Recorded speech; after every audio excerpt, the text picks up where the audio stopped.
Hello everybody and welcome back to the channel. This is the first sort of recorded video that I've done since my break, and I can just say it's absolutely awesome to be back. Now before we get into the video, I want to give a shout out to all the channel members.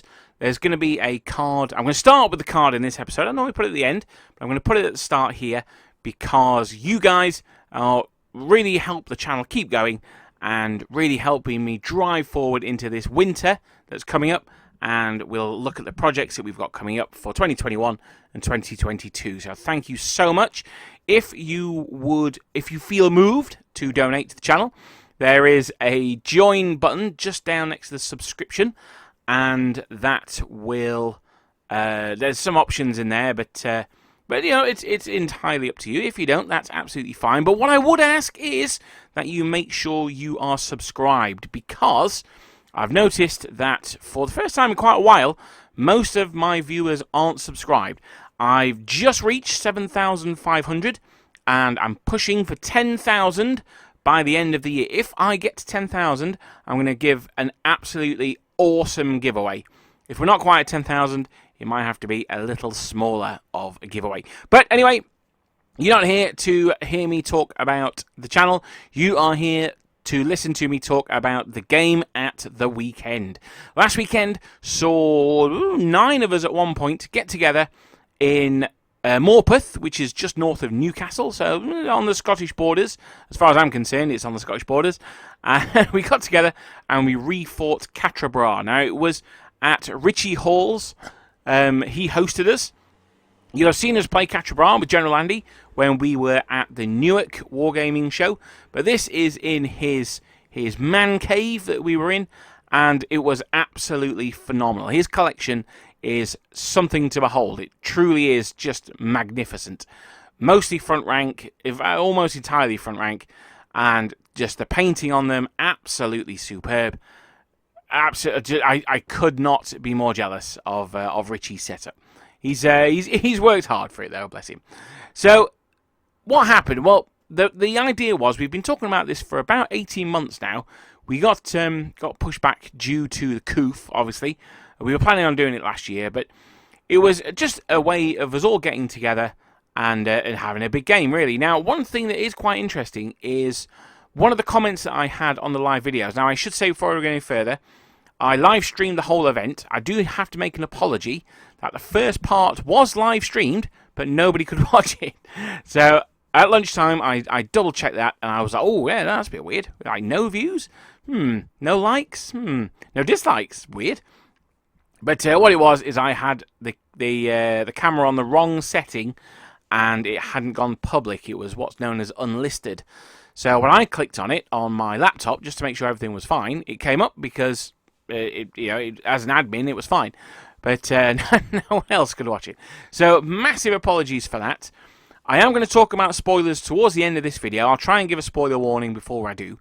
If you've not seen the whole battle, I would recommend that you pop back and watch it. Maybe you don't want to sit through the whole thing. I'm trying to splice together all the live streams into one video. It's 6.5 hours. But my laptop is taking absolutely forever to export it. So we'll see if I can get that up before the weekend. Hopefully I can.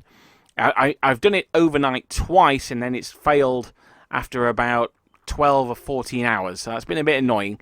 But we'll see how it goes. I shall persevere, and we'll go on from there. But anyway, the first part of the battle. So the battle saw it was Quatre Bras. So the British, I'm gonna talk about the British here. I mean the Anglo-Dutch army, because there were lots of Hanoverians, Dutch, Belgians, Brunswickers, and British there as well. So, and Highlanders. So I'm going to say British. I apologise in advance. I mean the Anglo-Allied army. So the Anglo-Allied army were defending a crossroads, and the French, their job, they had to push through as quickly as possible, and they had to try and capture the crossroads and make sure that we could push on to Waterloo, while down the road, the Emperor and his boys were busily carving up the Prussians, and we'll get on to that in a second. So it was a fairly basic British defend and the French attack. If you've seen the video, you will see that I was commanding on the right, the French right. On the inside of me was General Dan. Then we had Jonathan, General Jonathan. Now, he was the organiser of the weekend as well. Richie was the host, but General Jonathan was the organiser. And to his left, fighting through the Nassau, through the woods, was General Chris. So that was the French side, and we were facing off against my direct opposite for most of the game was General Ian. He's the chap you may see walking around in the kilt. Then next to him was General Richie. And we also had General Clive, but we saw more of him on day 2. He was commanding the Hanoverian detachment. Also popping in for a while on the first day was General Ivan, and we'll get to him in a second. Spoiler, I feel terrible. But anyway, so what happened? Well, the first 2 turns, the French really went hard on the right-hand flank. Now, my CNC, General Jonathan... Oh, sorry, I should say we were all commanding around about a division each. So 2 brigades, roughly 8 to 10 battalions. I think I had 12. I had the largest one. I had Jerome's because I commanded those guys at the Great Game as well. And I've got a bit of affection for those guys. I wanted to fight them through the whole war. So it started off, and the French leapt forward. Now this was, I think, the most important part of the game. General Jonathan mentioned a couple of times that the first turn lasted only 9 minutes. So there was a concern for all of us that the game wasn't going to last 2 days. And with the first turn lasting only 9 minutes, that seemed to be well-founded. But the fact that there weren't many British on the table meant that the French got to really ram themselves up in the British grill, the Anglo-Dutch grill. Now this was important because it meant that really from Jump Street, right from the start of the game, the British were hemmed in, they were pinned back, and they were under pressure. Now, when you're playing French, that is absolutely essential. I talk about the French must always be attacking. That's true. I'm a little over-egging the pudding there, because they need to always be putting on pressure. The best way of doing that is attacking, although occasionally you can do it defensively. It's very difficult, but it can be done. But they need to be attacking. They need to be forcing the opponents to start making errors. That's true in wargaming as it is in real-life battles. What we did on the first 2 turns was we really hemmed the British in, and we really stopped them expanding out to our right, their left, expanding out along that road, and being able to get the full weight of their firepower to bear. By making them all deploy in, what was effectively a 4 foot by 1 foot rectangle, it meant that massive table, they didn't get to use any of that. That was the French domain, that was all our territory, and the British were pinned back. So that was the really important thing there. Now on the left, the French had a little bit more difficulty. They had a lot more resistance. They were fighting the Nassau in the woods, and they were also fighting the Nassau in the fields as well. And the hills, and the landing ground. But they were fighting them in the fields and the woods. So it was a lot more difficult for the French there. Now, to be fair to Chris, I think he had some bum dice rolls. But it's about that pressure. It's about forcing the troops forward. Don't attack with a column and then have everyone stood around watching. Get them all in there. Get all the columns in there. Get that hammer blow through. Now, I did notice a few times that he had his troops in line. Now, you know me and my strident views, I think we can say, on French troops in line. And on a couple of occasions, it did cost him that 4+ save. Losing that extra 1 to his save was a big problem for him. Now, you'll also see that on the first turns as well, my troops in particular absolutely zoomed up the table. Despite them blundering and going backwards at one point, they still zoomed up the table. And that's using that strategy rating of 7, +2 for being French in attack column.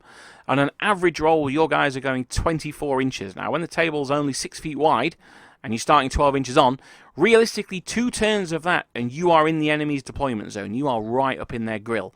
Now, as it turned out, I wasn't quite that aggressive, but I was pretty up there. So, remember, the column gives you that extra +2 to your command, so not only are you more likely to move, you're more likely to move further, which applies that extra pressure, which really forces the British back. Now, I should be saying, actually, I should have said this at the beginning, so I'm going to say it now instead. General Ian, he's got his own channel as well. I'll link it in the description down below.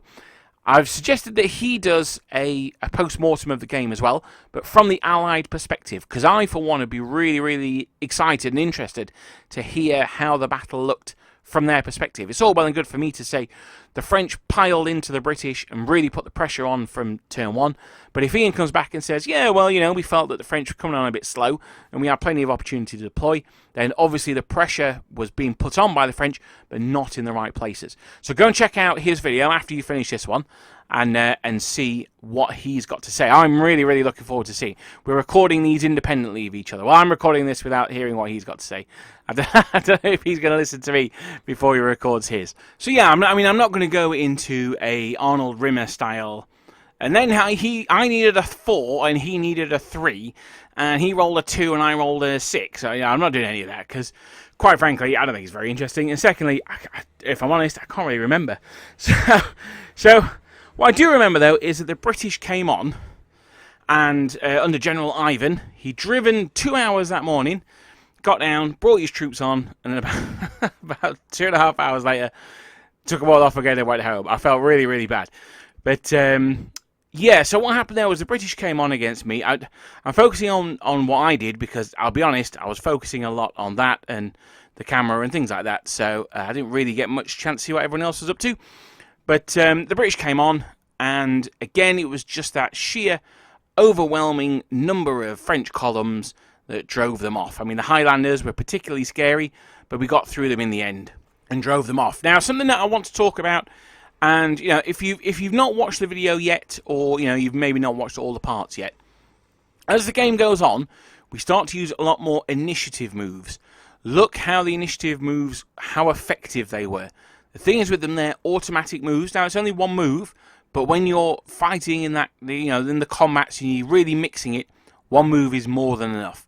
So just have a check at how the initiative moves were used and how they enabled me to charge into an enemy unit and make sure that I would be supported on all 3 sides, the 2 flanks and the rear. The initiative moves, absolutely vital for that, because it stops a unit getting left out in the open. Speaking of units that were left out in the open, we had the cavalry clash at the end of day 1. Now, there wasn't a huge amount of cavalry at Quatre Bras, particularly for the British. So we had 2 light French cavalry units against 2 light Dutch-Belgian units. They didn't have the Furious Charge because they're not British units, although I do think we might have given it to them for the scenario, mainly because we probably forgot they were British.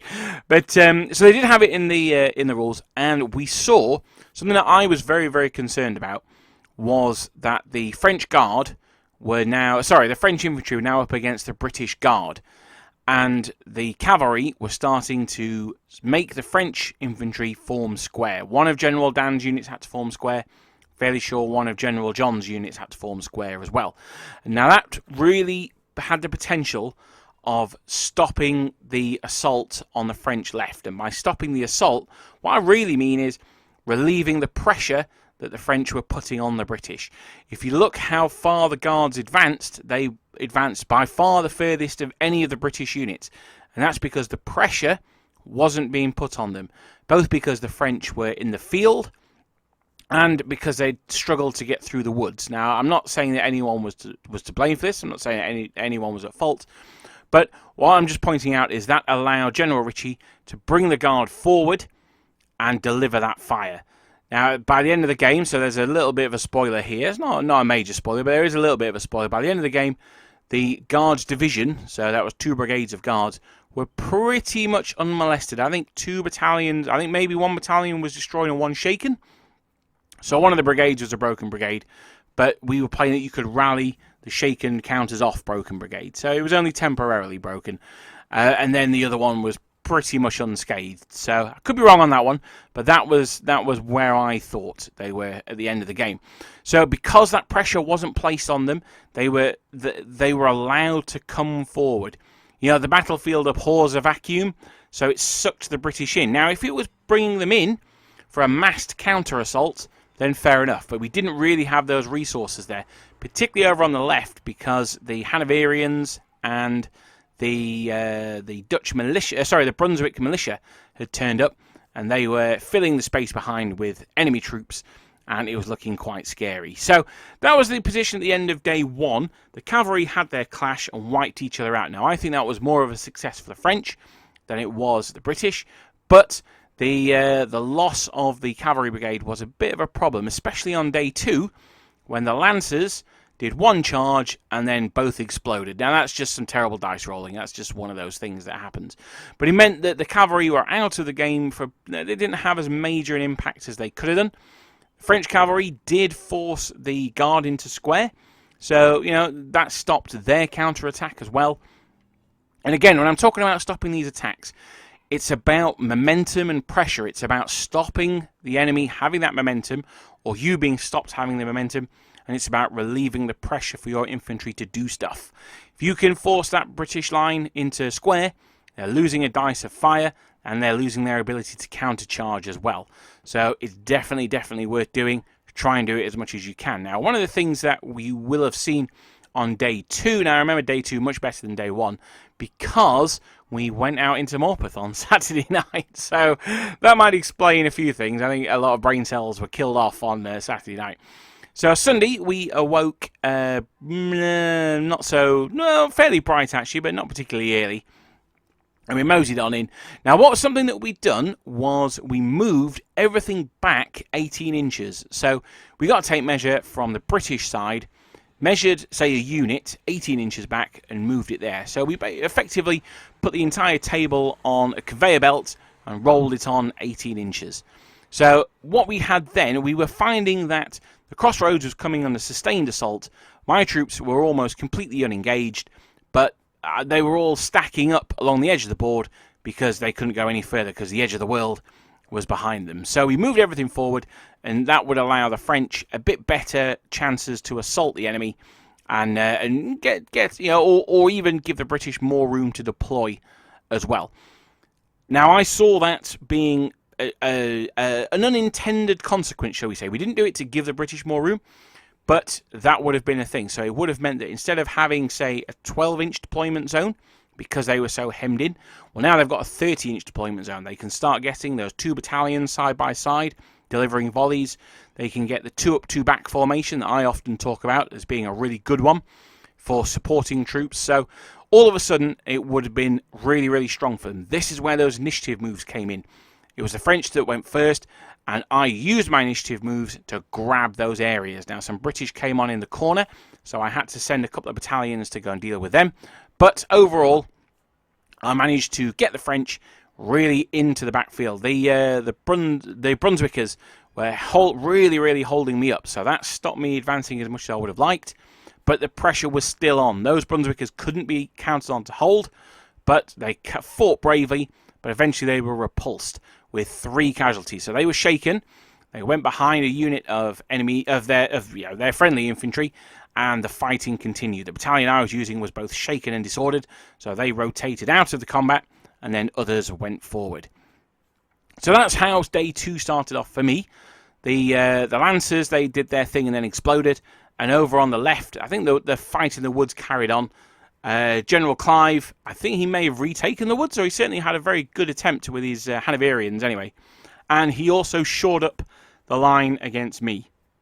Unfortunately, it was a little bit too little too late for him. Because my units were in position already, I could get those assaults in that I needed to. Now, not once in the game did I get a flank attack. The enemy did a very good job of defending their lines and presenting a solid wall of British muskets, which stopped me getting around behind them or to the flank of them. So very well played there. But it just did mean that I could ram my units into them and, like a battering ram, eventually force my way through. Now, I've heard a lot of people say they don't like Black Powder because it makes it feel like an Ancients game. It's almost like you've got a phalanx and you're smashing through the enemy. Well, yeah, I mean, that's basically what you're doing. The attack column isn't some fancy highfalutin super awesome formation of subtle win. It is a sledgehammer that smashes into the enemy. They see this mass of 1,000 guys coming towards them, shouting "Vive l'Empereur!" and they just break and run. And that's what happened throughout Europe until, well, I guess 1812, I suppose. So eventually, I was able to break through into the back lines. Now, here comes the major spoiler. if you've not, yeah, here's going to be the major spoiler. But before I get to the spoiler, I'm going to say, by this point, I think the game was pretty much over. The British had fought very, very well. They'd used a lot of their troops. One thing that we talk about a few times, you'll hear it on the video, is we're using a core of French. The British, or the Anglo-Dutch, are using pretty much their entire army. So that's good. I mean, there's a fair bit that they didn't use, but they're using a lot of their army. So it does mean that 2 days later, on the 18th of June, if that had been Quatre Bras, they would have been more seriously mauled than they were in reality. But, you know, that is what it is. So here is the major spoiler. So if you've not seen the final part, turn off the video here, go and watch that and then come back.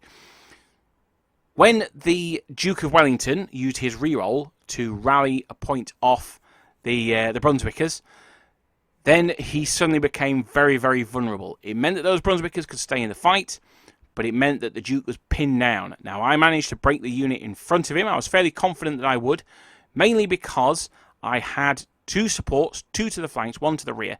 So it meant that we had 6 attacks each. On average, you're going to hit 4 times. I can't remember if we were shaken or disordered, but let's say we weren't. So you hit 3 times on average, and I've got a 3+ save, so I'm going to ping 2 of those off. So you're going to do 1. If you're lucky, you might do 2. If you're super lucky, you might do 3. Well, if you cause 3 wounds on me, you've equaled my static combat res. So I've still got all my casualties on top of that. So I was confident they would break, and break they did. And then I managed to get into the Duke. I put everything I could into that unit. It fought valiantly, but because it was on 2 stamina already, it was looking very shaky. They fired as they came in, didn't disorder me. That was huge. My unit went in. I managed to destroy the unit, explode the unit, and rolled a 6 to kill the Duke of Wellington as well. So the Duke of Wellington was killed on the field of Quatre Bras. In reality, it wasn't the Duke of Wellington, it was the Duke of Brunswick that died there. But in this alternative history, it was the Duke of Wellington. Now, that would have massive ramifications for Waterloo. One of the questions would be, would there even be a Battle of Waterloo? Uxbridge was his second in command. He would have taken over. So, would he have stood and fought at Waterloo? I'm not sure. We are starting to plan the next game. There is talk of Ligny. Now, whether it comes off or not, we'll have to see. It probably won't be till next year either way, whatever battle it is. But there's talk of Ligny and of stitching them together into a bit of a campaign. But as far as I'm concerned, if the Quatre Bras went the way it did in our game, and Ligny went the way it did historically, i.e. the Prussians were, you know, maybe on a losing end of a 2-1 loss or maybe a 3-2 loss. They certainly died hard, those Prussians. Then the Prussians, that would have become what's known as the main axis. So when you're talking about strategies, you have a main axis of assault or a main axis of attack. Everything else is a secondary axis. So, for instance, in the real history, you had Waterloo became the main axis, and then the Battle of Wavre, which was fought at the same time, that would become the secondary axis. AXIS I'm talking about here. So that would be the second axis. In this case, if the Prussians were pushed back at Ligny, Blucher was maybe wounded but not killed, as he was historically, then I would argue that the main battle would be against the Prussians. That would become the main axis of assault, and the secondary action would be against the British as they were retreating back to the coast. That's my assumption. If you've got something different, please pop it down in the comments below. I'd be fascinated to hear. I really like these kind of alternate history things. But my belief would be from a wargaming perspective. We want to have the battles. So I'm going to suggest if the French don't lose the Battle of Ligny, that's important. They don't necessarily have to win it, but if they don't lose it, then hopefully we would then go on to fight the Battle of Wavre, which would be the equivalent of this universe's Waterloo. And we would also be able to fight the Battle of Waterloo, which would be the equivalent of the real universe's Wavre. So we just swap over the 2 battles, basically. But that's it for today. It was a bit of a waffle, but one of the things I wanted to talk about, really, was if you watch the video, if you've not seen it yet, or maybe you've not seen it all, or you want to go back and watch it again because you're a psychopath, then just look to see how the British do, or the Anglo-Dutch do, when they're being pressured as opposed to how they do when they're not being pressured. Something that you can look at, or maybe keep an ear out for, is the body language of the actual players. The players who are being pressured feel it. The ones who are a lot more relaxed tend to be the ones who aren't being pressured. Now, obviously, there's people who have different personalities, but just keep an eye out for that kind of thing. One other thing I wanted to point out as well is that one of the comments I read on the day was, thanks for inviting us. It was a lovely comment, really nice to read.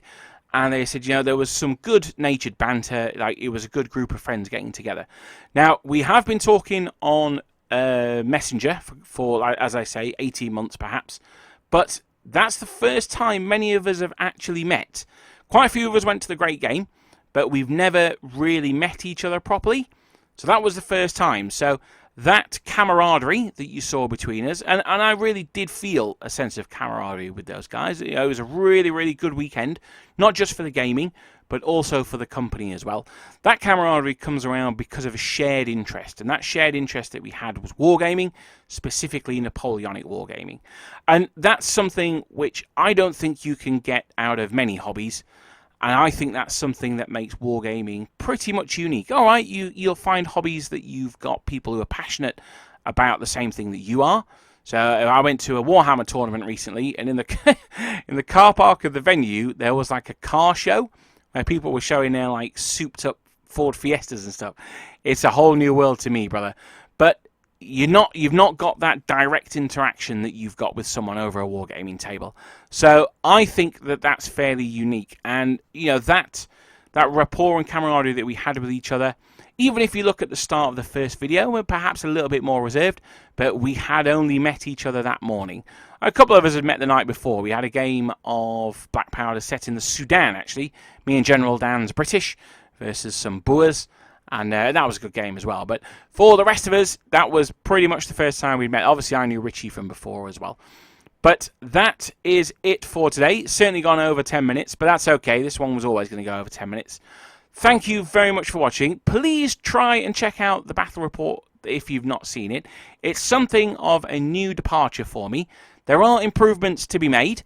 The angle of the camera wasn't perhaps great because it didn't show the whole battlefield. So I might have to think about that next time. But overall, I just want to say thank you so much for watching. And I know I've had my break, so thank you very much for being here when the break ended. I think a month was probably a bit too long. It was a bit too long for me. So I'm going to have a break after Christmas, maybe the first 2 weeks of February, something like that. But that's only going to be a couple of weeks this time. I think a month was a bit too long. But thank you so much for listening, and I will see you guys next time with hopefully a new start collecting video. I'll see you guys then.